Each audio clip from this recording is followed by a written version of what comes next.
ایک دن ایک نوجوان صحابی نبی صلی اللہ علیہ وسلم کی خدمت میں حاضر ہوئے اور عرض کیا، یا رسول اللہ صلی اللہ علیہ وسلم، میرا والد میری کمائی بھی خرچ کر دیتے ہیں۔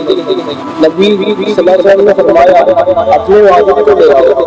جب والد آئے تو جبرائیل علیہ السلام نازل ہوئے اور رسول اللہ صلی اللہ علیہ وسلم سے فرمایا کہ ایک شخص میں دل میں جو اشعار کرے وہ آپ سن لیجیے۔ نبی صلی اللہ علیہ وسلم نے فرمایا، وہ اشعار سنا دو جو تم میں دل میں کرے۔ وہ بزرگ اشعار پڑھنے لگے، میں نے تجھے بچپن میں محبت سے پالا، راتوں کو جاگا،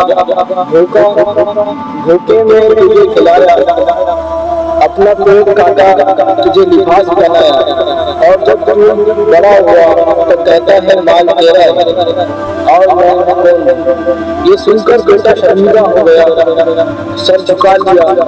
نبی صلی اللہ علیہ وسلم نے فرمایا، تو اور تیرا مال سب تیرے باپ کا ہے۔ ترمذی، ابو داؤد۔ یہ اسلام کا انصاف ہے، جہاں ماں باپ کی خدمت عبادت ہے اور ان کی دعائیں دنیا و آخرت کی کامیابی کی کنجی۔ اگر ویڈیو پسند آئے تو لائک کریں، شیئر کریں اور سبسکرائب کریں۔